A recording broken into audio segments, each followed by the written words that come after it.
Hello everybody. I don't know if it's afternoon, evening, morning, whatever, but today we're going to go over the commander's brief, which is a mandatory briefing that you have to take before you, every year before you start ROTCing the lead lab stuff.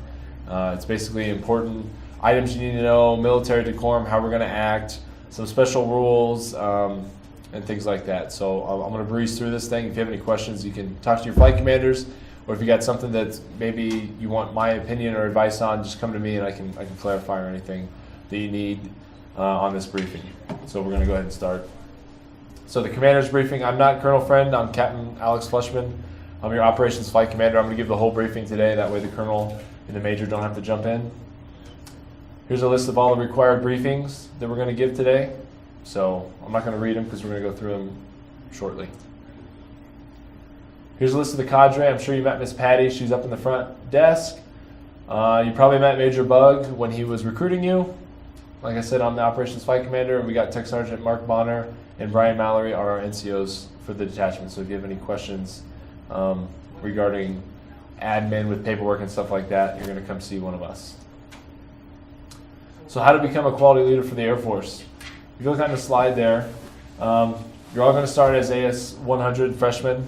Some of us are dual enrolled, so we'll be sophomores / freshmen.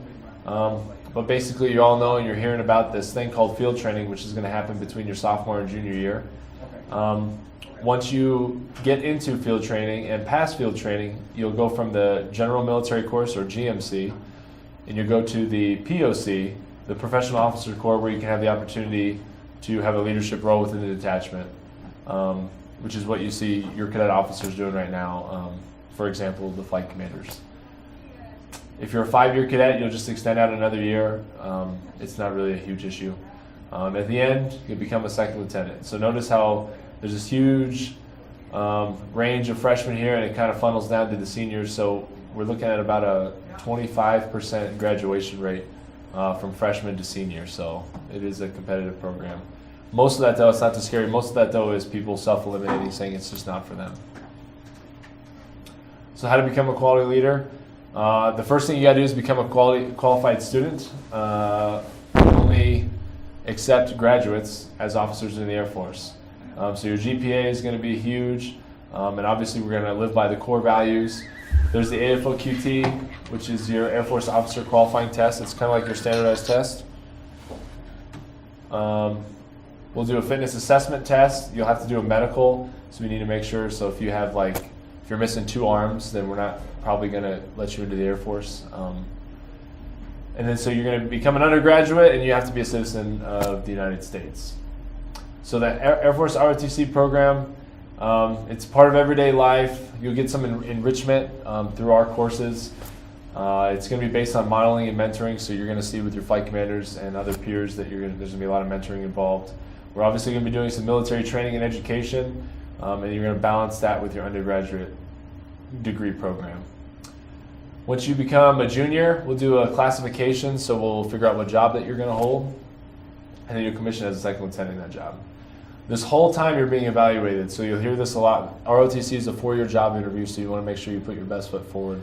A lot of the stuff, or a lot of the quantifiable scores that go into whether it's rated boards, where if you want to be a pilot, or scholarships, a big piece of that puzzle is evaluation of your commander's ranking. So we'll get into that a little bit later. We'll get into it right now.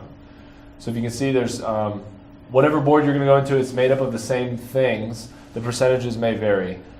Each one of these things, what I want to highlight is under your control. So your cumulative GPA, that's all you. Your physical fitness, that's all you. Your standardized test scores, so your SAT or ACTs or your AFOQT, we can take either one of those 3. It's all, that's up to you. I can't take the test for you. And then cadre ranking, that's really up to you. So we're looking for you to show up to lead lab and PT and give it your best. And this, you'll fall where you may among your peers, but that's what's going to determine that one. The only difference between scholarships and field training is going to be percentages.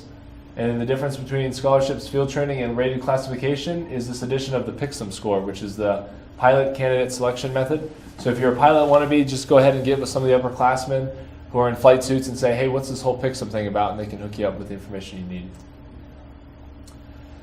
So this is how we did last year. across all 145 detachments. Our PFA, we were at about the 50% mark with a 93 average. We obviously want to increase it. Our cumulative GPA was a 3.11, which puts us in the bottom 30%, so that's something we are really looking to increase. Our detachment size was 100, and that was in the top 20%. Right now, we've got to be up there, maybe the top 10% because of the large incoming freshman class. We had 20 out of 22 people get selected to go to field training, and then we had 18 graduates out of those 20. The other 2 were pretty much self-eliminating, and so our second lieutenant production has been record setting for this university for the past few years. So life is good. I'm going to skip this movie. It's about how to become a quality leader in the Air Force. The next slide kind of describes it. So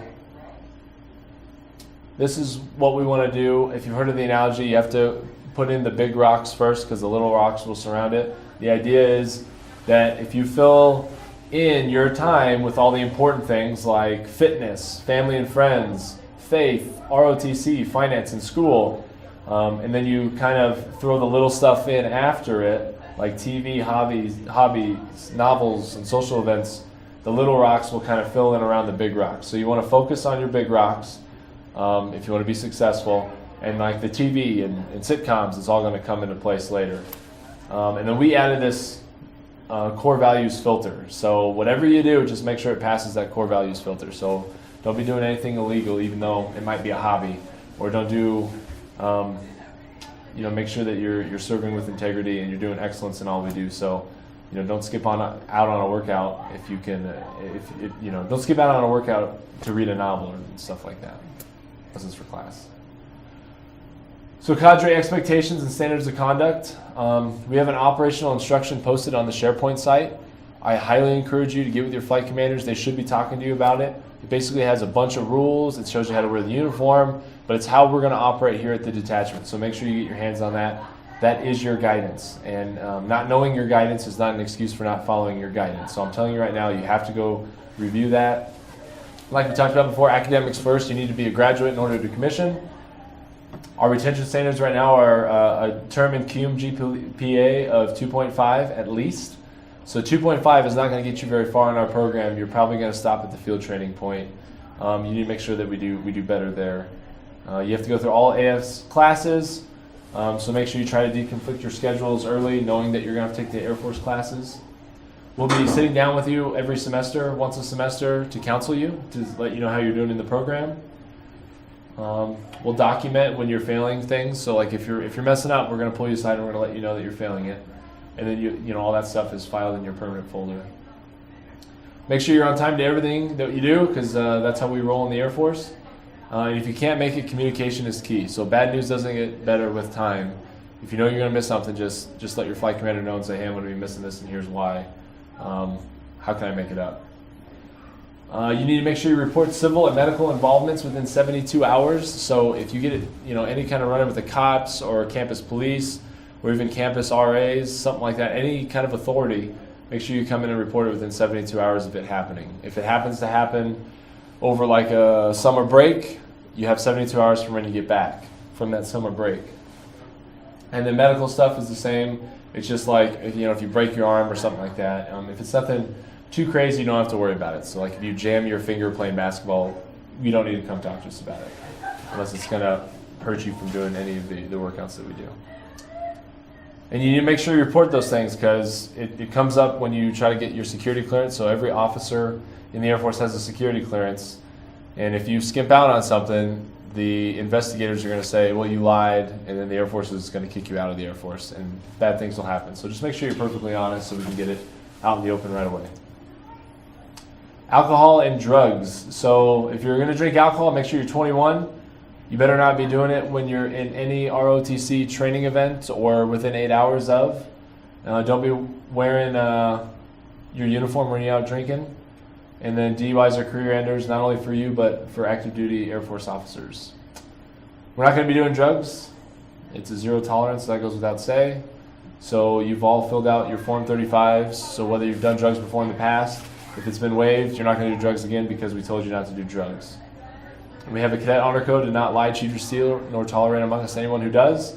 So, if you're hanging out and you see a fellow buddy cadet smoking marijuana, it's your job to report them so we can kick them out. So yes, you'll be a little bit of a tattletale, but it's kind of how we do things, is we want to make sure we're serving with the best of the best. So if you can't be disciplined enough to not do drugs or drink underage, then we don't need you. It's kind of how it works out.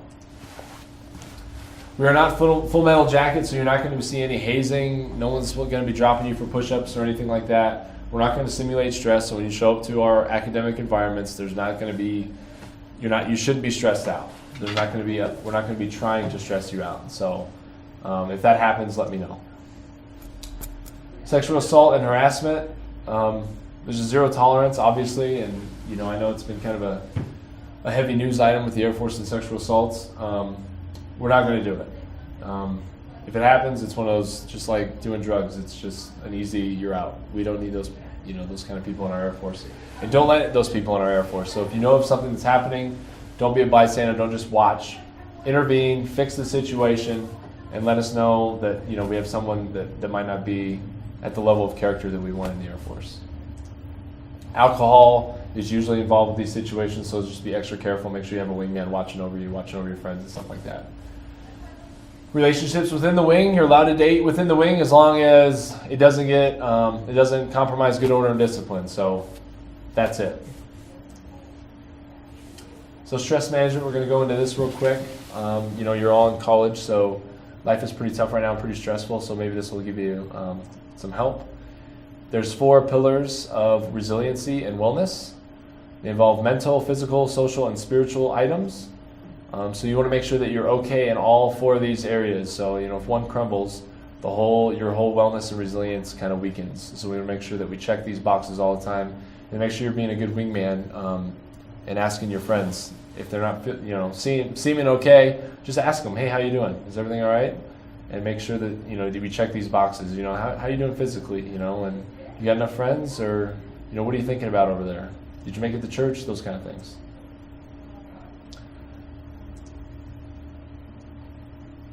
So, mentor and wingman is kind of the same thing.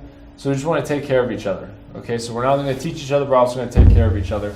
So that's basically the sole purpose of the military camaraderie and stuff like that, is to make sure that we're taking care of each other. So we make sure we do that here at the detachment also. Suicide awareness.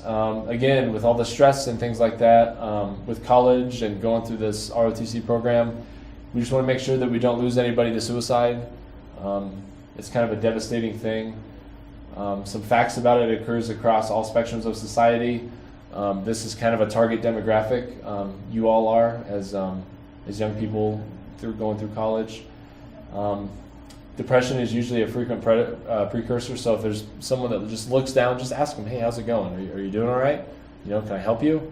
And then a myth, directly asking about suicide plants the idea. It doesn't. You can ask them and say, hey, you plan on hurting yourself? Are you thinking those kind of thoughts, or do we need to go talk to somebody? If they say yes, that's obvious. You just kind of help them out and make sure, try to accompany them to some help, whether it's some of the cadre here, and we're more than likely going to try to bring them over to the counselors at the Fronsky Center, who are professionally qualified to help them out.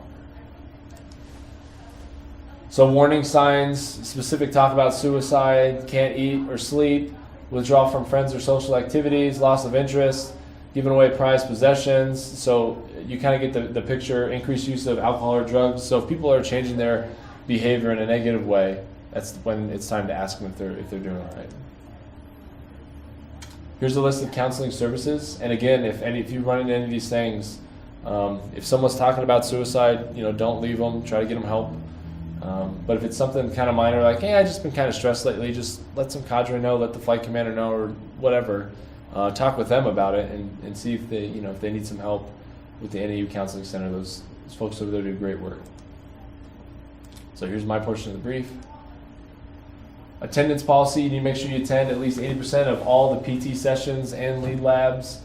You can make up 1 PT session per week, as long as we approve it, and then you have to have a doctor's note to excuse you from PT.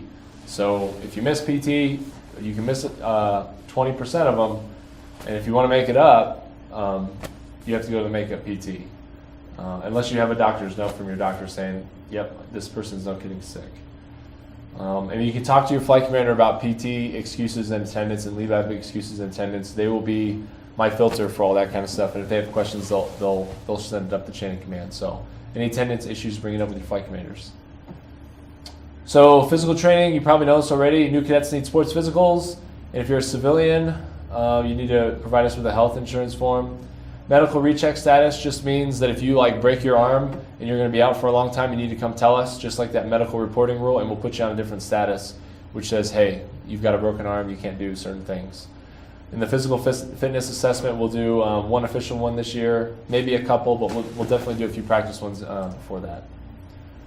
Here's the fitness standards. If you Google Air Force fitness standards, an AFI, an Air Force instruction will pop up, and you can go look all this stuff up. So again, the operational instruction 36-1 is on the SharePoint site. Make sure you get with your flight commanders, and they'll let you know what it's about and where it is, and if you have any questions on it, you need to know the information.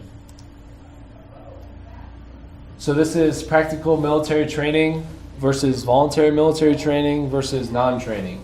So what this means and why it's important to you is if you're at practical military training or voluntary military training, you're covered under the Department of Labor for medical insurance purposes. So if you get hurt at PT when a cadre member's there, you're going to be covered under the Department of Labor. We can take you to the hospital, and the Department of Labor is going to give you a claim number and pay for the bill.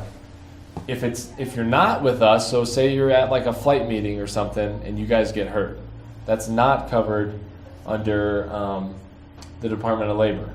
So just make sure you know when you're covered and when you're not. The rule of thumb is if there's a cadre member present, you're covered. If there's not, then you're not. And if you have any questions at any event, just ask and we'll clarify for you right on the spot. But just make sure you're safe in everything you do, because whether you're recovered or not, if you break your back or something at PT, you might be covered through the Department of Labor, but you might not be commissionable at that point. It just depends on the injuries that you sustain. So just make sure you're being safe.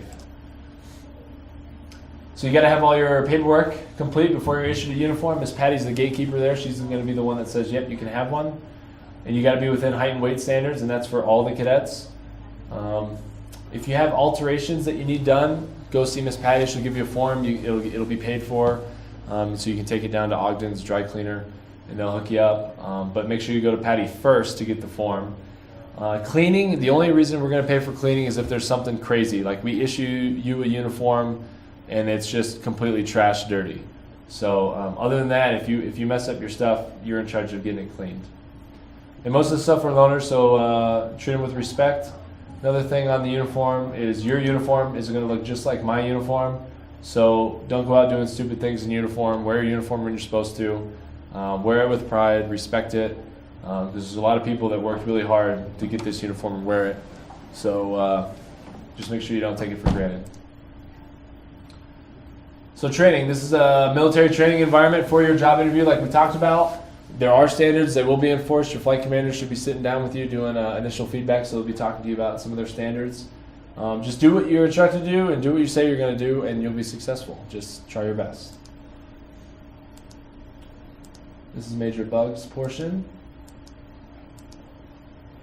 So in-college scholarship program, it depends on whether the Department of Defense has money, if we have a scholarship program or not, and it all comes from headquarters. So basically how it happens is they'll tell us, hey, we have scholarship money, submit your folks. And what we'll do is we'll ask, we'll just make sure we submit everybody that's qualified. So as long as you have a passing PT test, your GPA is over a 2.5, and you have a standardized test score, we'll submit you. And we'll let you know that we submit you. We'll let you know whether you got a scholarship or whether you didn't get a scholarship. So it'll all be pretty transparent to you. The one thing that you need to do is just make sure you get things done in a timely manner. So if Sergeant Bonner says, hey, you need to go get your physical before we submit you for a scholarship, just make sure you get on the ball, you're on the ball, and you get all that stuff taken care of. Religion in the Air Force, we practice religious respect, so you can feel free to discuss whatever you want. Just know that it's kind of unacceptable and it's unwelcome. Just use your best judgment. We're not judging anybody on religion or anything like that. That's not what the Air Force is about. It's very open.